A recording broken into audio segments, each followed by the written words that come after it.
ಮತ್ತೊಂದು ಕಡೆ ಚುನಾವಣೆ ಸಂದರ್ಭದಲ್ಲೇ ಪೆಗ್ ಪಾಲಿಟಿಕ್ಸ್ ಕೂಡ ಬಹಳ ಜೋರಾಗಿದೆ. ಅರಳು ಲಕ್ಷ್ಮೀ ಹೆಬ್ಬಾಳ್ಕರ್ ಅವರ ವಿಚಾರವಾಗಿ ಮಾತನಾಡ್ತಾ ಬಿಜೆಪಿ ನಾಯಕ ಸಂಜಯ್ ಪಾಟೀಲ್ ತಮ್ಮ ನಾಲ್ಗೆ ಹರಿಬಿಟ್ಟಿದ್ರು.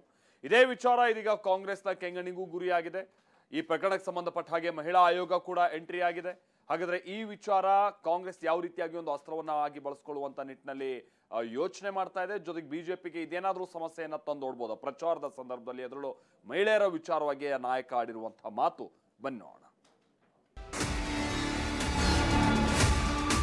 त्यामुळे अक्काबाईनं आज रात्री जरासा एक पीक एक्स्ट्रा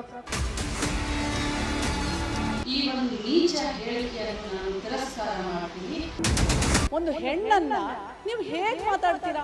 ಪೆಗ್ ತಗೊಂಡು ಮಲ್ಕೊಂಡ್ಬಿಡ್ತಾರೆ, ಏನಿದೆ ಅರ್ಥ?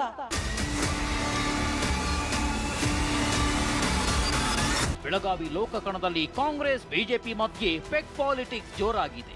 ಬೆಳಗಾವಿ ಬಿಜೆಪಿ ನಾಯಕ ಸಂಜಯ್ ಪಾಟೀಲ್ ಲಕ್ಷ್ಮೀ ಹೆಬ್ಬಾಳ್ಕರ್ ಟೀಕಿಸೋ ಭರದಲ್ಲಿ ವಿವಾದ ಹುಟ್ಟುಹಾಕಿದ್ದಾರೆ. ಬೆಳಗಾವಿ ಗ್ರಾಮೀಣ ಕ್ಷೇತ್ರದಲ್ಲಿ ಬಿಜೆಪಿ ಕಾರ್ಯಕರ್ತರ ಸಭೆಯನ್ನುದ್ದೇಶಿಸಿ ಮಾತನಾಡಿದ ಸಂಜಯ್ ಪಾಟೀಲ್ ಸಮಾವೇಶದಲ್ಲಿ ಮಹಿಳೆಯರು ಭಾಗಿಯಾಗಿದ್ದಾರೆ. ಇದನ್ನ ಲಕ್ಷ್ಮೀ ಹೆಬ್ಬಾಳ್ಕರ್ ನೋಡಿದ್ರೆ ಇಂದು ರಾತ್ರಿ ನಿದ್ದೆ ಮಾಡುವುದಿಲ್ಲ, ಒಂದು ಪೆಗ್ ಹೆಚ್ಚು ತೆಗೆದುಕೊಳ್ಬೇಕಾಗುತ್ತೆ ಅಂತ ಮರಾಠಿಯಲ್ಲಿ ಭಾಷಣ ಮಾಡಿದ್ರು. आणि हे का सांगायला लागले? आज रात्री आमची अक्का झोपू नये म्हणून मला असं वाटतंय, म्हणून तिच्यापर्यंत ही बातमी पोहोचावी. अक्काबाई आज रात्री जरासं गोळी घे आणि मग झोप, कारण रमेश जारकिहोळी साहेब बेळगाव ग्रामीण मध्ये आज कार्यक्रमाला हजर राहून तुझं काही खरं नाही म्हणून मेसेज देण्याचा प्रयत्न करायला लागले.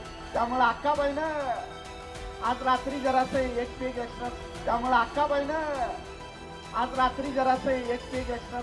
ಸಂಜಯ್ ಪಾಟೀಲ್ ಹೇಳಿಕೆಗೆ ಲಕ್ಷ್ಮೀ ಹೆಬ್ಬಾಳ್ಕರ್ ಗರಂ ಆಗಿದ್ದಾರೆ. ಈ ಬಗ್ಗೆ ಮಾತನಾಡಿದ ಸಚಿವೆ ಹೆಬ್ಬಾಳ್ಕರ್, ನಾನು ಲಿಂಗಾಯತ ಸಮಾಜದ ಹೆಣ್ಣು ಮಗಳು, ಇದು ಲಿಂಗಾಯತ ಸಮಾಜಕ್ಕೆ ಮಾಡಿದ ಅವಮಾನ ಅಂತ ಆಕ್ರೋಶ ಹೊರಹಾಕಿದ್ದಾರೆ. ಇಡೀ ಕರ್ನಾಟಕ ರಾಜ್ಯದ ದೇಶದ ಮಹಿಳೆಯರಿಗೆ ಮಾಡಿದಂಥ ಒಂದು ಅಪಮಾನ, ಈ ಒಂದು ನೀಚ ಹೇಳಿಕೆಯನ್ನು ನಾನು ಖಂಡಿತವಾಗಿ ತಿರಸ್ಕಾರ ಮಾಡ್ತೀನಿ. ಬಿಜೆಪಿಯವರಿಗೆ ಈ ಮಹಿಳಾ ಕುಲ ಮತ್ತು ಮಹಿಳೆಯರ ಮೇಲೆ ಇರುವಂಥ ಗೌರವ ಎಷ್ಟು ಅನ್ನೋದನ್ನ ಇದು ತೋರಿಸುತ್ತೆ. ಬಹುಶಃ ಬಿಜೆಪಿಯವರ ಹಿಡನ್ ಅಜೆಂಡಾ ಕೂಡ ಇದೇ ಆಗಿದೆ. ಲಕ್ಷ್ಮೀ ಹೆಬ್ಬಾಳ್ಕರ್ ಬಗ್ಗೆ ಸಂಜಯ್ ಪಾಟೀಲ್ ವಿವಾದಾತ್ಮಕ ಹೇಳಿಕೆಗೆ ಡಿಸಿಎಂ ಡಿಕೆ ಶಿವಕುಮಾರ್ ಪ್ರತಿಕ್ರಿಯೆ ಕೊಟ್ಟಿದ್ದಾರೆ.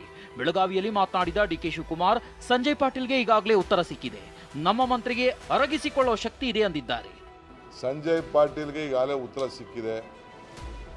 ನಮ್ಮ ಮಂತ್ರಿ ಇದಾರಲ್ಲ, ಎಲ್ಲಿ ಮಂತ್ರಿ ಅಂತ 100 ಜನ ಸಂಜಯ್ ಪಾಟೀಲ್ನ ಅರಗಿಸ್ಕೊಳ್ಳೋ ಶಕ್ತಿ ಆಕೆಗಿದೆ. ಸಂಜಯ್ ಪಾಟೀಲ್ ಪೆಗ್ ಹೇಳಿಕೆ ತೀವ್ರ ಚರ್ಚೆಗೆ ಕಾರಣವಾಗಿದೆ. ಸಂಜಯ್ ಪಾಟೀಲ್ ಹೇಳಿಕೆ ವಿರುದ್ಧವೂ ಸ್ವಯಂ ಪ್ರೇರಿತ ದೂರು ದಾಖಲಿಸಿದ್ದ ರಾಜ್ಯ ಮಹಿಳಾ ಆಯೋಗ ಹೇಳಿಕೆ ಸಾಬೀತಾದ್ರೆ ಜೈಲಿಗೆ ಹೋಗಬೇಕಾಗುತ್ತೆ ಅಂತ ವಾರ್ನಿಂಗ್ ಕೊಟ್ಟಿದೆ. ಅಕ್ಕ ಮಾತ್ರೆ ತಗೊಂಡು ಪೆಗ್ ತಗೊಂಡು ಮಲ್ಕೊಂಡ್ಬಿಡ್ತಾರೆ.